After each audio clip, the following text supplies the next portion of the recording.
Pleased to have right here in person in studio the senior fantasy sports analyst for the worldwide leader in sports and also founder of a fun league that I am part of, fantasymovieleague.com. Matthew Berry, good to see you, sir. Hey, brother. Good to see you. Good to see you. So you are bringing fantasy to the big screen in a way, right? Or the big screen to fantasy. I've always said if you can keep score at it, there's a way to play a fantasy version of it. And there's been a bunch of different sort of games like this. And I'm a fantasy freak. I mean, you know, you and I played in a bunch of leagues together.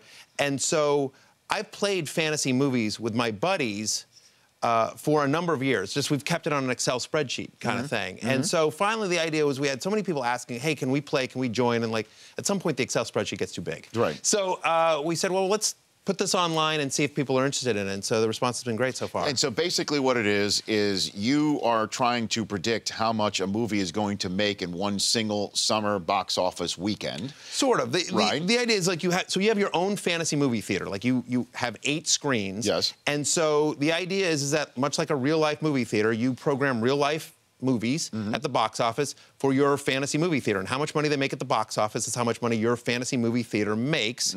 You do it every single week, so you reset your lineup every single week. Into the summer, most money wins. But each movie is assigned a dollar amount. Right. And you only have a certain amount of money for you to spend on the movies. Otherwise, say just a couple of weekends ago, and even this past week, and you just put Jurassic World on every single screen, and that's the end of that. Right. So it's no fun. Right. So we do a salary cap version, which has been around in fantasy sports for a long time. It's really popular in the daily fantasy sports space right now. And so so they're right. So you have to decide: do I want to spend all my money on a Jurassic World, an Inside Out, Ted 2 obviously is going to be big this weekend. Yes. Do you spend money on something like that, or do you spend it on some of do you go, middle of the road, do you do like 4 or 5 screens of Spy that you think you can eke out a couple bucks more? In week 4 of its being out there. Yeah. And that's how you try and figure out, and whoever gets the most money, figuratively, for the weekend, over and over for 15 weeks. But so if this is week 5 of the summer season, can somebody join right now? New leagues start every week. So today, as a matter of fact. You could, so you can join a league today, and it starts fresh 0, and you can do it for the rest of the summer. And we have overall leagues where like everyone that started from week 5 on, everyone that starts from week 6 on. So and we have prizes. It's free to play. Right. Why don't we should do a Rich Eisen show league? Would you like to do that? Yeah, man. Starting from week 5? You think you could do that? Would you care to tell them in the entirety of your league?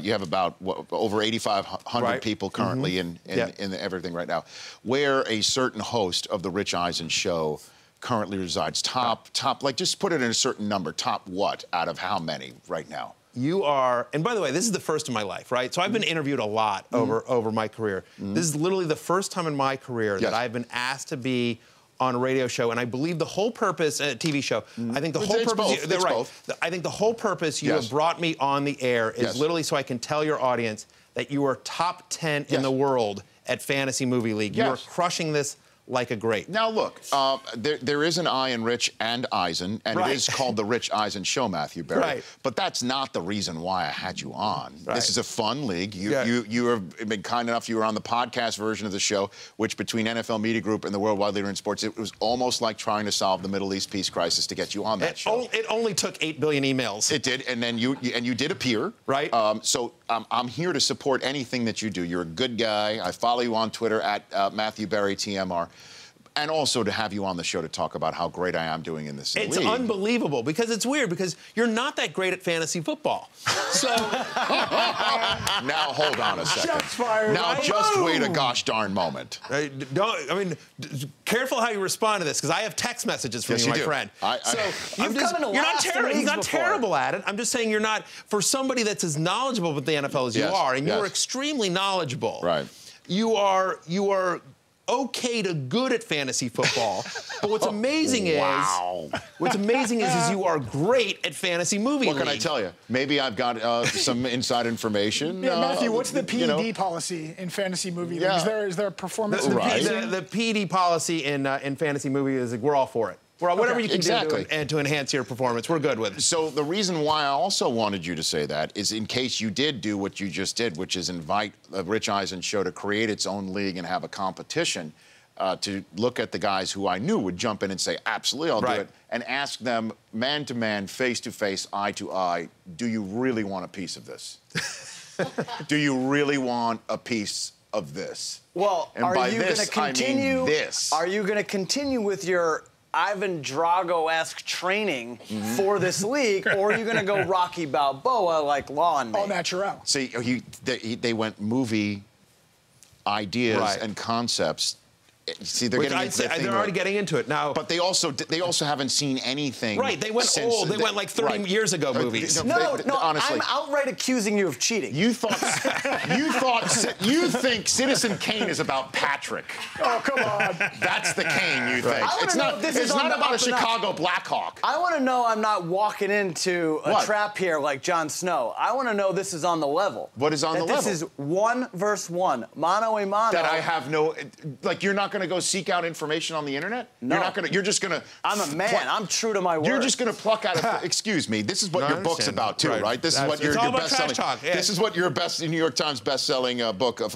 you're the author of Fantasy Life is all about. This sort of stuff right here. Absolutely. I'm sorry that you're collateral damage in this sort of thing. No, it's quite all right. I'm part of it. Listen, and it's nice to see that I'm not the only one because, like, so I'm, like, I think, top 85 overall in the universe, which is really good out of whatever, almost 9,000 people. But again, you're top 10. Rich was trash talking me on Twitter the other night, which is insane, right? That I'm getting fantasy movie league trash talk. So it's nice that it's not just me, that it's everyone in your peer view. Correct. Because he's what's your name? Your team name is TMR's Movie Funhouse. Movie Funhouse. So I tweeted at you saying your little movie Funhouse is appearing further and further in their rearview mirror or something like that. Right. Yes. Yeah. And then you tweeted back at me incorrect information about how poorly I was doing. So Brockman, the truth has never stopped. You're just going to pluck out of thin air what you think the new Indian foreign film is going to do in the box office, or you're just going to look it up on boxoffice.com and see what sort of projections there are. You're not going to do that. I might read some things. I'm not going to call friends who are insiders or heads of movie studios and ask them to give me projections. Well, you should get to know those people, shouldn't you? Is that a problem? Where do you stand on this, Matthew?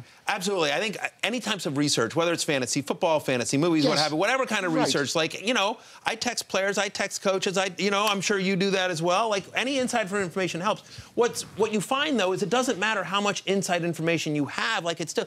Every box office analyst in the world did not predict Jurassic World would do $200 million in its opening weekend. No, people thought it was in the 130s, projections were for 130 to 75. Right. I saw them all over the place. But you were going to use Jurassic on one screen that you were allowed to use it on because you can't do it more than two because of how much it was, how much of the dollar value was assigned to it. Would have you'd gone over your salary cap. It comes down to trying to figure out like the 7th week of Pitch Perfect versus the 5th week of... I just can't wait to see you have a Brady Anderson-like fall back to earth. That's all I'm waiting for. Wow. 51 home runs one season. Meaning what? Like I've got to come in clean in this league and I'm on steroids in the other league? Is that what you're saying? Let's put it this way. You just heard from Matthew Berry, the talented Mr. Roto himself, saying that anything goes when you're trying to get information to win a fantasy league. So do you have the sad trombone ready? Do you have that sad trombone? So to you, sir, with making this gambit to try and out me in some way, shape, or form, I have this to say to you. Thanks for playing. Matt, what's a movie over the past 6 months or year that you guys kind of projected to do well that just didn't? Like somebody went all in on and just kind of flopped, if you will. Has there been a flop? I don't know that there's a movie we projected to do well. We're pretty good with the price. Yeah, you are. With a secret algorithm. But I think Tomorrowland obviously did not perform the way I think people thought. You didn't need the fantasy movie league to know that. It's tough. I mean, I will tell you that Pitch Perfect was frankly underpriced. I don't think anyone saw 70 million. I mean, it was projected to be about 45 million, and so Pitch Perfect 2 it was just crushed. One would say it was vastly underpriced in the first week of this fantasy movie league, in which some people just put it on every single screen and crushed. That is one of the rules. To the audience that is listening and watching, if you play in the Rich Eisen Show League... This guy... that's one of the things. You can use a movie on multiple screens. Yes. So, and there's a $2 million bonus for the movie that performs the best, that gets the most amount of money per fantasy movie dollar that you spend. Mm-hmm. So, obviously, a couple weekends ago it was Jurassic World, but every week sometimes it's the smaller movies. So that becomes a key part of the strategy. It's a lot of fun. The people that have been playing it absolutely love it. I love it. It's so much fun. It's really addicting. Suddenly, it's weird that you suddenly wake up over a weekend. You're like, how much did Age of Adeline make? Like, you suddenly care about movies the way that you care about fantasy players. I am refreshing my phone saying, are the box office results in? Right. I'm really enjoying it. I really, really am. And it's not because I'm absolutely crushing it. And so do you want to do this, or we're not going to do it? We're definitely going to do it. Do we have to create a password? There'll be a private league, the Rich Eisen Show League. You just go to fantasymovielag.com, search the league, sign up. It's free to sign up. And then you search for the Rich Eisen Show League. Okay. But we need a password. What's a password, guys? So what do we want it to be? Coconuts? Stanks? Bald? Faroa? Faroa. What did you say? Nothing. What word did you just bald? Don't deny it, because you definitely said it. You definitely said bald. You said bald. I looked at Matthew for support, and then it just went. It Yeah, went dude. south. What are you talking about? It went south. You are so outnumbered. I am disposal follically challenged, so I function. appreciate sitting here next to Rich. Listen, absolutely. That's okay. Unbelievable. Short and memorable. I thought maybe it's just. So what is it? What is? We're spending too much time. Coconuts. Coconuts. Coconuts. All right, so there you go. Okay. Password of coconuts. So, and everyone spell coconuts. And to be clear about this, by the way, everyone can play. So anyone that wants to play against Rich and you guys can join. So it's not like a private league just among you guys. Like everyone in America. I just want to know if these guys are ever going to come, between Rocky Balboa and Brady Anderson. I just want to know if you're going to come up with a reference within the last 10 years. That's all I want to know. No, they're not bad 10 years. It's 30 years ago that they can't. Seriously, it's bad. See, give any classic 70s movie outside of The Godfather. They won't have seen it. Just lay it on them. The Sting? The Sting. Ooh. Seen it. Law? I haven't seen it. See, give another one. It's fun. This is a fun movie funhouse thing right here. From the Close Encounters of the Third Kind? Seen it? No chance. No chance. Oh, yeah. See what I mean? See what I mean? The jazz singer. See what I mean? The jazz singer? The jazz, the best part of the jazz singer. Have you seen the Neil Diamond? Yeah, jazz of course, singer? the Neil Diamond jazz singer. Not the Al Jolson jazz singer. No. See, he's like, what? What are you talking No, Dude, you don't want a piece of this. I'm telling you. Yeah, but those movies aren't at the box office. When was the last time you went to a movie? Did you see San Andreas? Did you see Jurassic World? No, you didn't. No, because I've got too many children. That's not an excuse. Sure it is. I don't need to go to the movie theaters to know I'm going to kick your behind in this thing. That's right. And on that's top of it all. It's on. Yeah, okay. I did see Pitch Perfect 2. I saw Pitch Perfect 2. You don't know what you're walking into. In the week, and you know why? Part of the reason why I saw it, not only because I've been told it's great, and we've had people, friends of the program on it, I was trying to boost the value of all 8 screens. It's amazing. I personally put $12.50 to boost 8 value. There you go. Let's take a quick break. Would you mind sticking here? We'll talk about the National Football League Fantasy World. We'll talk actual football. Don't go anywhere. We're here with Matthew Berry, FantasyMovieLeague.com. A lot of fun. Go do it. You should join our league or not. This is going to be fun here on The Rich Eisen Show. Back in a moment. Welcome back to The Rich Eisen Show. Nicely pulled out, Del Tufo. Eye of the Tiger coming back in from, which Rocky movie was that? Rocky 2. 2? I believe. Was it? One was positive that was Rocky 2. No, 2 3. into 3. It was 3. Yeah. Rocky 3? And it made an appearance in 4. Wow. So they got the most of their use out of he's right. Tiger. It's Rocky 3. It's Survivor. That's the one with Mr. T. That's Clubber Lang, right? Yeah, well, that's Rocky 3. And Rocky 3. That's and Hulk Hogan too. Thunderlips, right? and Oh Yes. my gosh. Well done. See, but again, you go further back, no chance. Right. Have you seen the original Rocky? Have you seen the original Rocky? Have I seen the original? I know you're from Philadelphia, so next, on. Brockman, have you seen the original Rocky? Yeah, more times than I could count. Okay. How about the movie Network? You ever seen the movie Network? No. Okay. I did at your suggestion. And how great is that? It is good. It's a soothsaying movie. Remember you yelled at us Patty for not seeing Chayefsky. Midnight Run in Network? You Yes. went on a tangent Yes, about it Midnight did. Run. Midnight Run, one of the greatest comedies of all time, absolutely. right? Of course. I'm here Charles with, Grodin, always underrated. Oh, yeah. I'm here with Matthew Berry at Matthew Berry TMR. FantasyMovieLeague.com is where you should go to get into the fun about a fantasy league about movie box office. Let's talk about the National Football League and fantasy. It's never too early in that regard. Right. Tom Brady having an appeals process going down in the National Football League. If his value, if he does not get any fewer games, 4 games, do you still draft him? Where do you draft him? Of course. I think he's a top 10 quarterback. I think he's probably around 10. I mean, the thing about the quarterback position, especially this year, is super deep, right? So, and you know going in that you're missing 4 games. So Tom Brady plus 4 games of a replacement level quarterback is probably somewhere around quarterback 7, quarterback 8, 9. Right. So, look, I mean, guys that are going outside the top 10 that I think you could get, Sam Bradford. Frankly, whoever the Eagles starting quarterback is, whether it's Bradford or Sanchez. Sure. believe it or not, like last year, Foles and Sanchez averaged over 15 fantasy points a game. And, you know, Foles was a top 10 guy the year before. Carson Palmer, looking really good. Carson Palmer averaged over 18 fantasy points a game in the 6 games he played, the full games that he played last year. So guys like that. Teddy Bridgewater. I think the Vikings offense, I think people are sleeping on the Vikings offense. I think the Vikings are going to be very good this year. Which members of the Vikings offense are we sleeping on, including Adrian Peterson, too?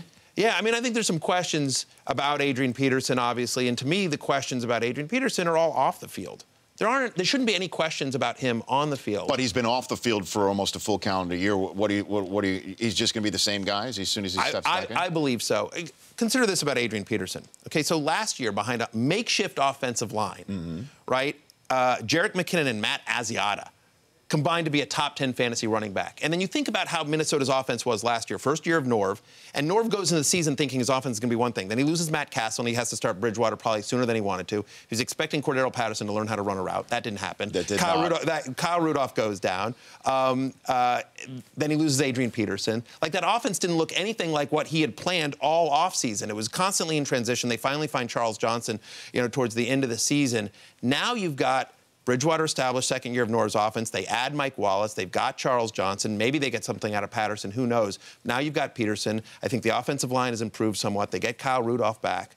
Like, I think that's a really exciting offense. And more importantly, by the way, if you combine Matt Asiata and Jerick McKinnon, and I'm doing that because obviously Peterson's going to get all the touches if he's out there, right? If you combine McKinnon and Asiata into one running back, Rich, it would have been the 3rd highest running back in terms of receptions last year. Only Le'Veon Bell and Matt Forte had more receptions last year than those two guys combined. So you think about Adrian Peterson, who's only caught 40 balls twice in his career, 2009, 2012. And those are the 2 best fantasy seasons of his career. Right. I think Adrian Peterson has an amazing fantasy year. And you can't prove it, but I'm a big believer in the whole chip on the shoulder thing, too. Sure. I'm here with Matthew Berry on the Rich Eisen Show. If somebody's so fortunate to get the 1st overall pick, we're late June. I know we're not even in training camps yet. We're not even in the month of training camps yet. Who's #1 overall? Who do you guys? I think it's Peterson. If you have a moral issue with that, and I would have no problem with you having a moral issue with not saying to yourself, it's fantasy sports, though. I understand, but listen, fantasy sports is supposed to be fun. Right. I mean, I wrote a whole column for ESPN last year about rooting for Adrian Peterson in fantasy and how conflicted that makes me. I'm a father, you're a father, like it. Sure. Right? What sort of father does it make me to see if I have no problem choosing Adrian Peterson? A lot of people don't. A lot of people have that issue, but it depends on sort of how you view fantasy. A lot of people play fantasy because they're like, these are my guys. Sure. I want to root for my guys. And I can certainly see somebody saying, I don't want to root for Adrian Peterson. There's enough good players out there that I don't need to choose him for my team. So I get that. I get that take. So if it's not Peterson, to me, it's Jamal Charles. But I think you can make a case for a lot of guys. I think if ever there was a year you don't want the #1 pick, it's this year, because I think the running backs at the top, like I think you want to go running back, you know, in the first 5, 6, 7 picks. And I think they're all very good players that all have a little bit of warts that you can sort of poke holes in. McCoy over Murray or Murray over McCoy? I prefer Murray over McCoy. I just think the Philadelphia offense is going to be better than Buffalo. I think they're going to be in scoring position more. I think the Eagles' offensive line is better than the Bills' offensive line.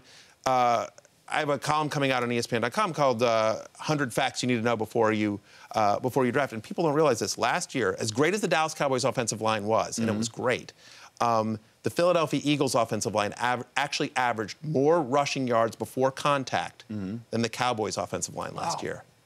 Right? Crazy stat. Yeah, I wouldn't have. That is a crazy stat. Both teams were top 10 in that stat.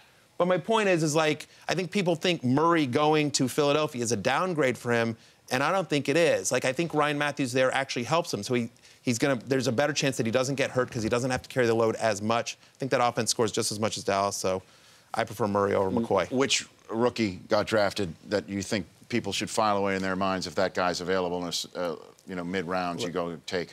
In the mid, other than the obvious rounds, guys. I mean, like, listen, I think Amari Cooper is absolutely legit, right? I think that one's obvious. I think Melvin Gordon in San Diego. You like him? Love him. But fantasy value is all about both and you should take notes on this because this isn't movie league stuff. This is all taken down. By the way, nice shot, Matt. Nice shot. I got to take it because you're killing me in movies.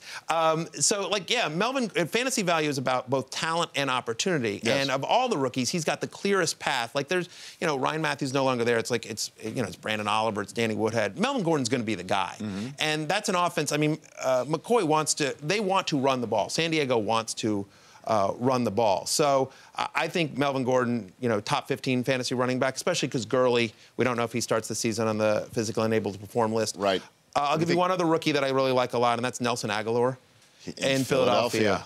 Love him. Man. Look, I mean, 142 targets left the building when Jeremy Maclin went to Kansas City. He's going to be available in like a 5th, 6th, 7th round, right? Don't you think? And totally. And you think about what he does well in terms of the run after the catch, and you think about a Chip Kelly offense, getting a guy in space, right? I mean, it was as much as Chip Kelly runs the ball, and I think they want to run the ball even more this year. Why not? Tons of possessions, right?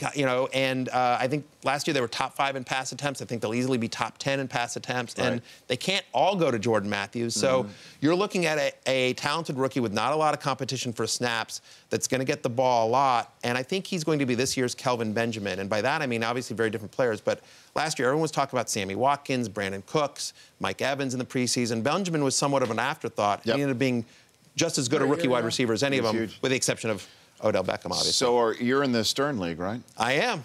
So So who's in the Stern League? Is it Baba Booey? Who else? Rappaport win? Rappaport did not win. Thank you very much. Crazy Michael Rappaport, his official name.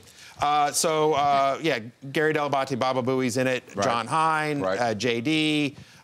Scott the engineer, Jason Kaplan, Will Murray, all the guys you hear on the air if you listen Howard to the show. has no desire. Howard has no desire. Howard much more enjoys just listening to us all fight with each other and just sort of sitting back and letting the chaos. So, and Michael Rappaport, the actor, is in it, and Lisa Ann, who's actually a better actor, also in it.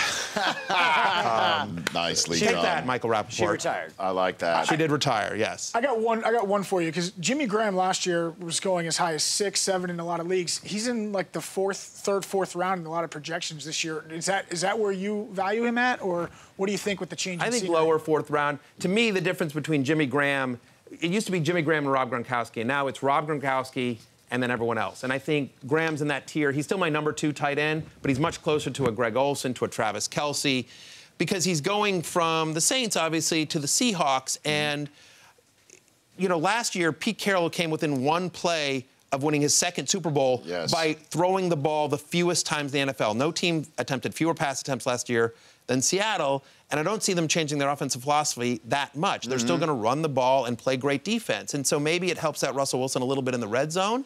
And maybe when Russell Wilson starts scrambling, a play breaks down, he's got someone to throw a jump ball to, as opposed to extending the play with his legs. So I think some of that happens, and I think it was a great acquisition for Seattle. But fantasy-wise, it certainly hurts Graham's value quite a Matthew bit. Berry here on the Rich Eisen Show. Before I let you go, what about this Jay-Z league, where everybody, you're the inside info, right? Aren't you behind? You're like a man behind the curtain for Jay-Z. They have. Yes I think or I'm no? like a mascot. The last 3 years they have invited me to just come sort of hang out and watch. And if anyone's got a question, drop names. Who's there? It's more people. It's basically people that are in Jay-Z's inner circle. So the only people that I think America knows, other than Jay-Z, Chris Paul's in it. Yes, Schefter's his guy, right? Schefter came one year. Schefter came 1 year. Okay. Wasn't invited. I don't know what Schefter did. Wasn't invited back. I don't know. I've been there 3 years. Schefter's been there a while. He's like the Matt Barnes for Chris Paul. No, not invited back. Schefter's the Matt Barnes without the ink. The truth of the matter is that Schefter, especially in August, is so crazy busy. He may not have been about. I don't know. I just know. I know. Schefter's never too busy for Chris Paul. Stop. You have no idea how. Listen, I sit next to Schefter every Sunday of my life, and his phone just goes off. I worked constantly. with him for 7 years. You're right. Schefter's the best. He was like the Matrix. We were going to put a pod in his neck so he could just charge his phone and they could just download the information straight to his brain. It's the most amazing. I mean, so tons of respect to Schefter. So it's very. He came year 2. He wasn't there in year 3. I don't know if he'll be back this year or not. Okay. So I have no idea if it was. But anyway, it's all guys, and it's like the guys that run the 40-40 Club, that run Rock Nation. Irv Gotti is in the league. So Google him. Irv's hilarious. And so there's a lot of guys that run. Mike Kaiser, who oversees Atlantic Records.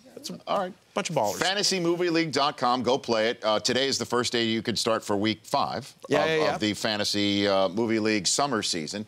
Rich Eisen Show team league will be up and running. It's up. It's been created. It's already been created. I will tweet out the link. Very good. That's Chris Brockman doing that. Very good. Nice. Look at that. Hey, Matthew, this has been fun. Come back. When you're back in L.A., please come back. Absolutely. If you manage to win this league, I'll come back. I'll present the trophy to you. Well, what if I finish? Just make sure you spell my name right, Matthew. That's done and done. Yeah, because you're just going to do it all. You're just going to fly blind. You're not going to just get any inside information whatsoever, Brockman. Not at all. Hey. Not at all. We'll see you in the scoreboard. Very good. Matthew Berry at Matthew Berry TMR on Twitter, FantasyMovieLeague.com. The Rich Eisen Show rolls on right after this. The Rich Eisen Show, weekdays at noon Eastern. On Audience.